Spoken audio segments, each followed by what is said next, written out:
School کی چھٹی ہوئی تو دیگر لڑکوں کے ساتھ اسد بھی اسکول سے باہر آ گیا۔ اس نے سوچا اس کی جیب میں 50 روپے ہیں، وہ ان سے ایک کھلونا کار خریدے گا۔ یہ 50 روپے اس نے اپنی جیب خرچ سے بڑی مشکلوں سے بچائے تھے۔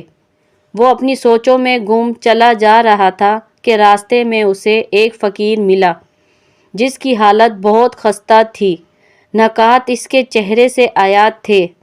اس کو اس پر بڑا ترس آیا۔ فقیر نے اس کے پاس آ کر اس کے سامنے ہاتھ پھیلاتے ہوئے کہا، بیٹا مجھے 50 روپے دے دو۔ اسد کو حیرت ہوئی کہ دوسرے فقیر تو صرف یہ کہتے ہیں کہ اللہ کے نام پر دے دو، لیکن اس فقیر نے 50 روپے مانگ لیے ہیں۔ ایک لمحے کے لیے اسد نے سوچا کہ اسے 50 روپے نہیں دینے چاہیے، کیونکہ اگر اس نے فقیر کو 50 روپے دے دیے تو وہ اپنی کار نہیں لے سکے گا۔ لیکن پھر اس نے سوچا کہ فقیر کی حالت بہت خراب ہے۔ اسے فقیر پر رحم آنے لگا۔ اس نے ذرا تثبت کے فقیر کو پیسے دینے کا فیصلہ کیا اور جب جیب سے 50 روپے کا نوٹ نکال کر اسے دیتے ہوئے بولا، لو بابا، بہت اچھے اور رحم دل لڑکے ہو، سدا خوش رہو، فقیر نے کہا اور ایک طرف چل دیا۔ اسد بھی اپنے راستے پر چل پڑا۔ شام کو وہ ہوم ورک کرنے کے بعد گلی میں آیا۔ وہاں اس کے دوست پہنچ چکے تھے۔ وہ سب ایک طرف بیٹھ کر اپنی کھلونا کاریں چلا رہے تھے۔ اسد انہیں سلام کر کے ان کے قریب بیٹھ گیا۔ اسد، کیا تم نے کار نہیں خریدی؟ سہیل نے اس سے پوچھا۔ اسد نے سب دوستوں سے کہا تھا کہ وہ کل کار خرید لے گا۔ وہ بولا، نہیں، کیوں؟ سہیل نے پوچھا۔ میں نے ایک فقیر کو دے دیے تھے پیسے، اس نے جواب دیا۔ فقیر کو؟ سہیل حیرت سے بولا۔ ہاں، اس نے سر ہلایا۔ لیکن کیوں؟ بس مجھے اس پر رحم آ گیا تھا تو 2-3 روپے دے دیتے، اس نے 50 روپے ہی مانگے تھے۔ 50 روپے؟ سہیل نے پھر حیرت سے پوچھا۔ ہاں، اسد نے سر ہلایا۔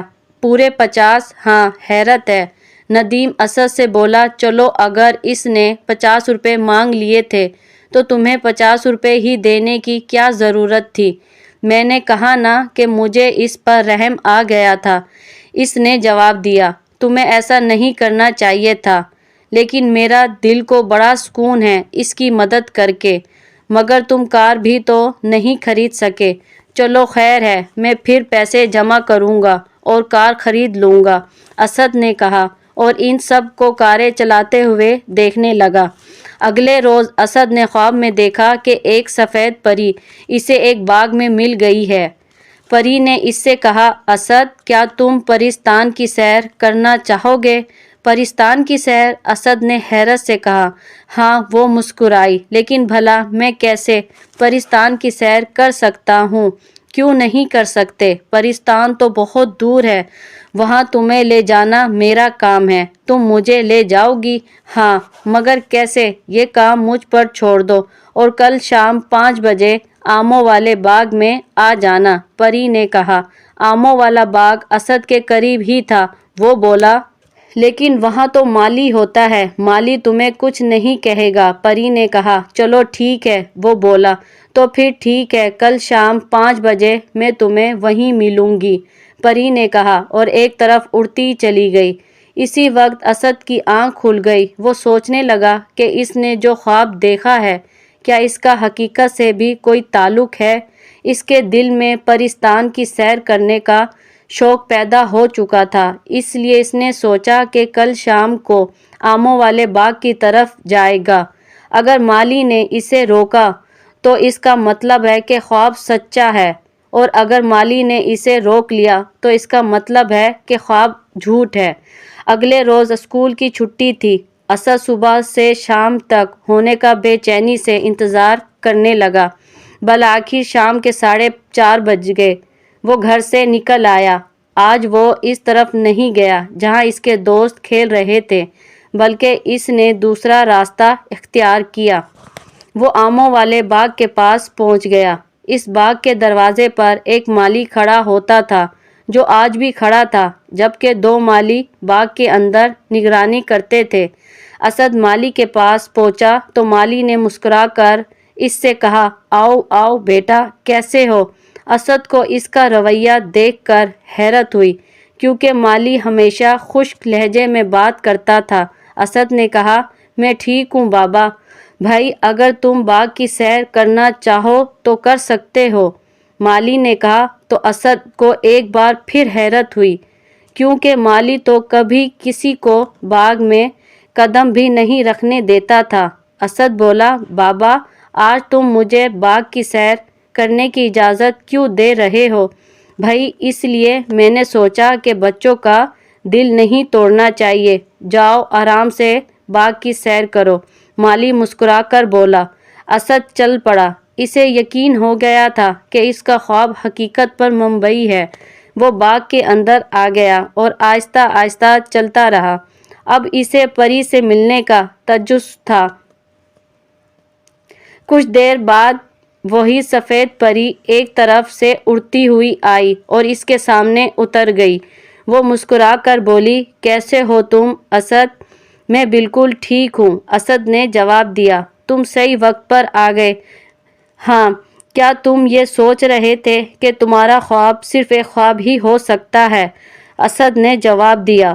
لیکن دیکھو یہ حقیقت ہے۔ ہاں تم ٹھیک کہتی ہو، اب تم پرستان چلتے ہیں، لیکن میں کیسے جاؤں گا؟ میرے تو پر ہی نہیں ہیں۔ تم ایک اڑن کھٹولے میں جاؤ گے۔ اڑن کھٹولا؟ اسد نے حیرت سے بولا۔ ہاں، وہ مسکرائی۔ یہ تو حیرت کی بات ہے، میں ابھی منگواتی ہوں اڑن کھٹولا، پری نے کہا، اپنے دائیں ہاتھ کو ایک طرف کر کے لہرایا۔ ذرا ہی دیر بعد ایک جانب سے ایک بہت ہی خوبصورت اڑن کھٹولا اڑتا ہوا آیا اور وہ ان کے سامنے آ کر اتر گیا۔ پری نے اس کی طرف اشارہ کر کے کہا، لو یہ آ گیا۔ یہ بہت خوبصورت ہے، اسد بولا۔ ہاں، اب تم اس میں بیٹھ جاؤ، پری نے کہا۔ ٹھیک ہے، کہہ کر اسد اس اڑن کھٹولے میں بیٹھ گیا، جو آہستہ آہستہ اڑنے لگا۔ اس کے ساتھ ساتھ پری بھی اڑنے لگی۔ وہ کافی اوپر آ کر پرواز کرنے لگے۔ اسد نیچے گزرنے والے مناظر کو بڑی دلچسپی سے دیکھ رہا تھا۔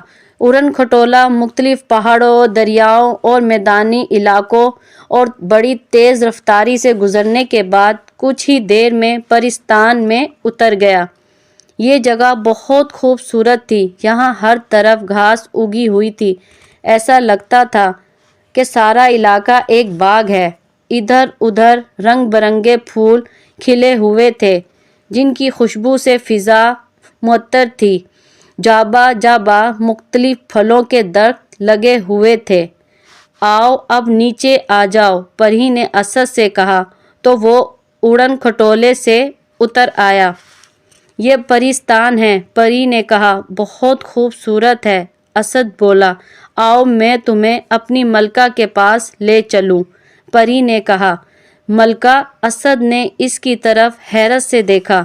ہاں، وہ مسکرائی، ہماری ایک ملکہ ہے، اسی نے تمہیں بلایا ہے۔ ملکہ نے؟ اسد ایک پھر حیرت سے بولا۔ ہاں، لیکن ملکہ مجھے کیسے جانتی ہے؟ یہ تو وہ خود بتائے گی۔ اسد ذرا سوچ کر بولا، چلو آؤ۔ وہ دونوں ایک طرف چل دیے۔ اسد ادھر ادھر دیکھتا ہوا چل رہا تھا۔ اسے ادھر ادھر کئی رنگ برنگی پریاں نظر آ رہی تھیں، جو ان دونوں کی طرف متوجہ نہیں تھی۔ وہ ایک ایسی جگہ پہنچ گئے جہاں اسد کو بہت دور ایک بہت ہی خوبصورت تخت بچھا نظر آ رہا تھا، جس پر ایک شاندار کرسی رکھی تھی۔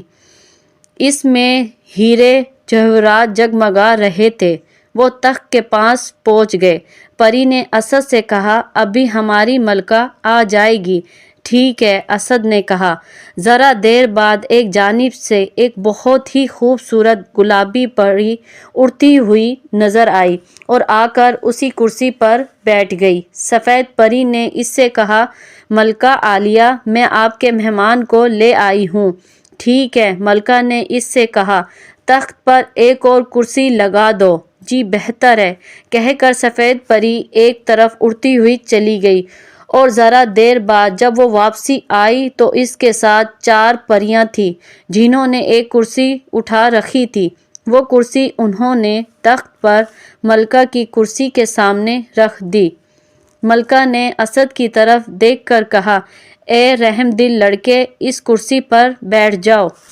اسد نے سوچا کہ نہ جانے پری نے اسے رحم دل کیوں کہا ہے، بہرحال وہ تخت پر چڑھنے کے بعد کرسی پر بیٹھ گیا۔ ملکہ پری نے سفید پری کی طرف دیکھ کر کہا، ہمارے مہمان کے لیے انار کا شربت اور مٹھائی لے کر آؤ۔ جی بہتر ہے کہہ کر سفید پری ایک طرف اڑتی چلی گئی۔ تم مجھے کیسے جانتی ہو؟ اسد نے ملکہ پری سے پوچھا اور مسکرا کر بولی، ذرا مجھے مہمان نوازی کر لینے دو، پھر سب بتاؤں گی۔ اسد خاموش رہا۔ کچھ ہی دیر بعد سفید پری ایک ٹرے اٹھائے اڑتی ہوئی آ گئی اور اسد کے قریب ہی اتر گئی۔ اس نے اسد کو انار کے شربت کا گلاس دیا۔ اسد نے وہ شربت پیا تو اسے مزہ آ گیا کیونکہ شربت بے حد ذائقے دار تھا۔ پھر سفید پری نے اسے مٹھائی بھی کھلائی، وہ بھی بہت ذائقے دار تھی۔ سفید پری اڑتی ہوئی واپسی چلی گئی۔ ہاں اب بتاؤ کہ تم مجھے کیسے جانتی ہو؟ اسد نے ملکہ پری کی طرف دیکھ کر کہا، دراصل ہمارے ساتھ جنات بھی رہتے ہیں جو اچھی شکلوں کے نہیں ہوتے ہیں، اس لیے میں نے ان سب کو حکم دیا تھا کہ وہ تمہارے سامنے نہ آئے۔ ایک جن ایک روز انسانوں کی دنیا میں چلا گیا۔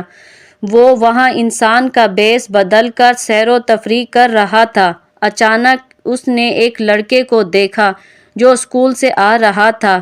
جن کو پتہ چل گیا کہ اس لڑکے کی جیب میں کچھ پیسے ہیں۔ اس وقت وہ جن ایک بوڑھے فقیر کی بیس میں بدل گیا تھا۔ اس نے اس لڑکے سے کہا کہ وہ اسے 50 روپے دے دے۔ اس پر لڑکا حیران ہوا کہ اس کی جیب میں بھی 50 روپے ہیں اور فقیر نے بھی 50 روپے ہی مانگے ہیں۔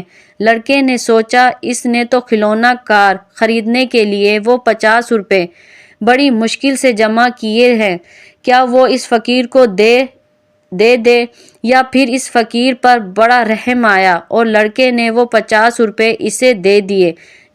جن کا اس کی رحم دلی پر بڑا خوش ہوا اور اس نے آ کر سارا واقعہ مجھے سنایا۔ مجھے بھی اس لڑکے کی رحم دلی پر بڑی خوشی ہوئی اور اس نے اس لڑکے کو مہمان بنانے اور انعام دینے کا فیصلہ کیا۔ تم سمجھ گئے ہو نا کہ میں کس لڑکے کی بات کر رہی ہوں؟ ملکہ اس کی طرف دیکھ کر مسکرائی۔ ہاں تم میری ہی بات کر رہی ہو، اسد بولا۔ ٹھیک کہا تم نے، ملکہ نے کہا، اب میں تمہیں انعام بھی دینا چاہوں گی۔ یہ کہہ کر اس نے سفید پری کی طرف دیکھا جو واپسی آ چکی تھی۔ جاؤ جا کر اسد کا انعام لے آؤ۔ جی بہتر ہے کہہ کر سفید پری ایک طرف اڑتی چلی گئی۔ ذرا دیر بعد وہ واپسی آئی تو اس کے ہاتھ میں ایک خوبصورت ڈبہ تھا جو اس نے ملکہ کو تھما دیا۔ ملکہ نے وہ ڈبہ اسد کو دیتے ہوئے کہا، لو اس میں تمہارا انعام ہے۔ ٹھیک ہے، اسد نے بولا۔ ملکہ نے سفید پری کی طرف دیکھ کر کہا، جاؤ اب اسد کو واپسی اسی باغ میں چھوڑ آؤ۔ جی بہتر ہے، سفید پری بولی اور اسد کی طرف دیکھا، چلو آ جاؤ میرے ساتھ، تمہارا بہت بہت شکریہ، اسد نے ملکہ پری کی طرف دیکھ کر کہا، جس پر وہ مسکرا دی اور اسد تخت سے اتر کر سفید پری کے ساتھ چل پڑا۔ ذرا دیر بعد وہ اڑن کھٹولے کے پاس آ گئے۔ اسد اس میں بیٹھ گیا۔ اڑن کھٹولا اڑنے لگا۔ سفید پری اس کے ساتھ ساتھ اڑنے لگی۔ کچھ دیر بعد اڑن کھٹولا واپسی آ کر آموں کے باغ میں اتر گیا۔ اسد اس سے نیچے اتر آیا۔ سفید پری نے اسے مسکرا کر کہا، اچھا اسد، خدا حافظ۔ یہ تو بتاؤ کہ مالی کا رویہ کیسے بدل گیا ہے؟ اسد نے اس سے پوچھ ہی لیا۔ اس کے اندر وہی جن ہے جو تم سے ملا تھا۔ جب تم باغ سے چلے جاؤ گے تو جن اس کے جسم سے نکل جائے گا، مالی کو وہی مالی پاؤ گے،